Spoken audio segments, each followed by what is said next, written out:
I remember back in elementary school when I had saved up $300, and I thought that that $300 was going to last me for lunches for the entire school year. Before I knew it, I had spent it all within 1 month. Fast forward over 7 years, and I made the same mistake, but this time it wasn't with $300, it was with $17,301.91.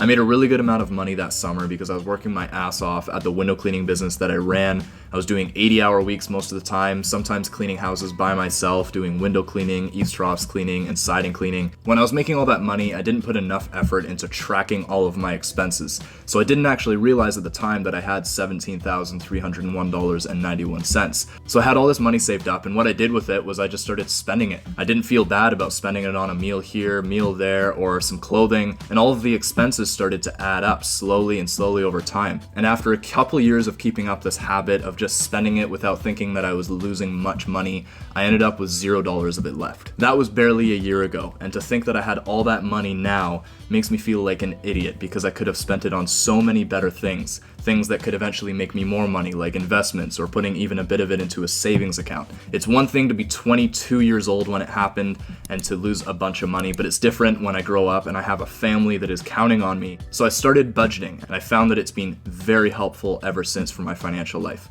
Putting money into investments and savings and understanding exactly how many expenses I have and what I'm actually spending my money on or putting my money in every single month. So I want to help you out with that as well by giving you the template that is included in the description down below so you can get started as well and hopefully learn off of the mistake that I made. Never make that mistake yourself. Okay guys, so this is the template right here that's going to be included in the description down below.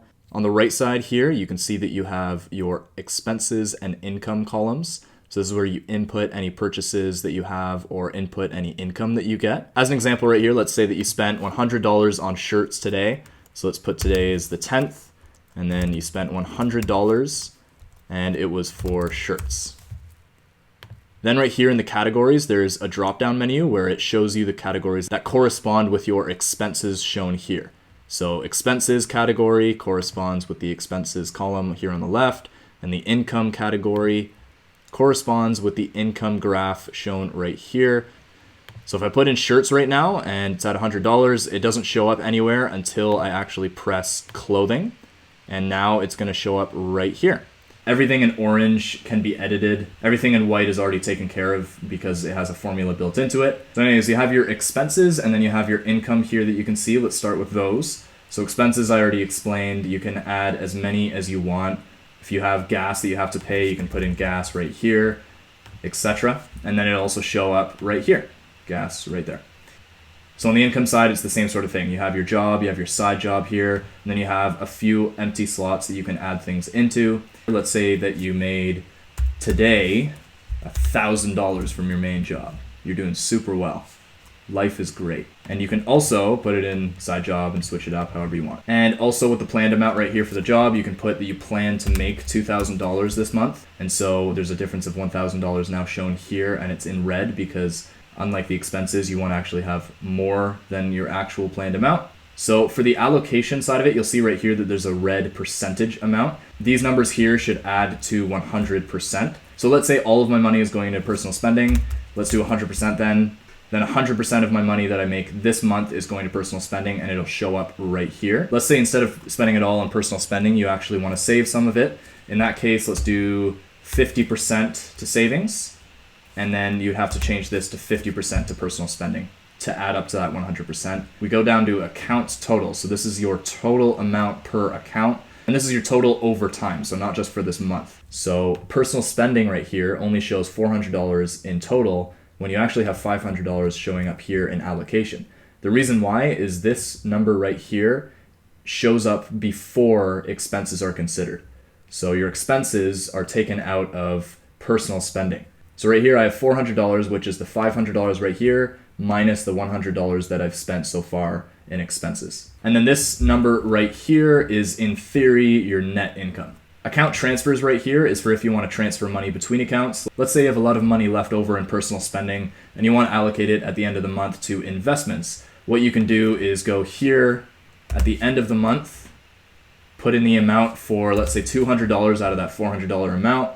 And this category drop-down menu right here will show you everything that corresponds with your accounts that you have set up. So I'm going to take from my personal spending and I'm going to put it in to my investments.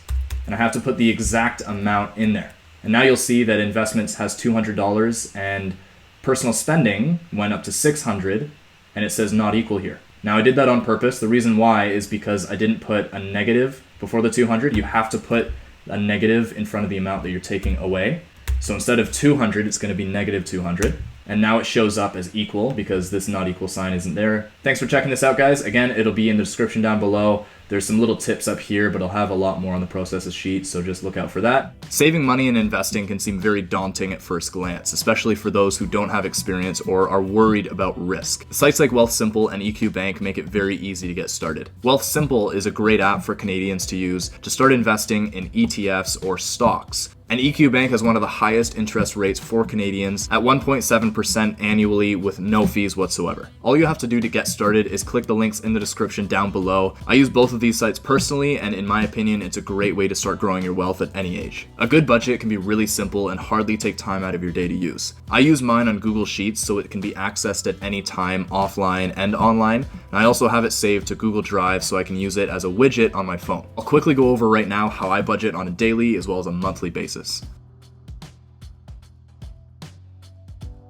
I have a routine to always put my purchases into my budget whenever I spend money. I also have a bi-weekly reminder to look over all my bank statements for the past 2 weeks to make sure that I didn't miss anything. And I complete my monthly budget on the last day of every single month while planning for next month's budget by looking at expenses and planning out for each different category how much I want to spend. Getting in the habit of budgeting can really help with preventing overspending, plus allow you to know exactly how much money you have left over after expenses so you can do some personal spending without feeling guilty. Anyways, that's the video, guys. Thank you so much for watching. As usual, if you liked this video, please give it a like, and if you want to see more content like this, make sure to subscribe down below.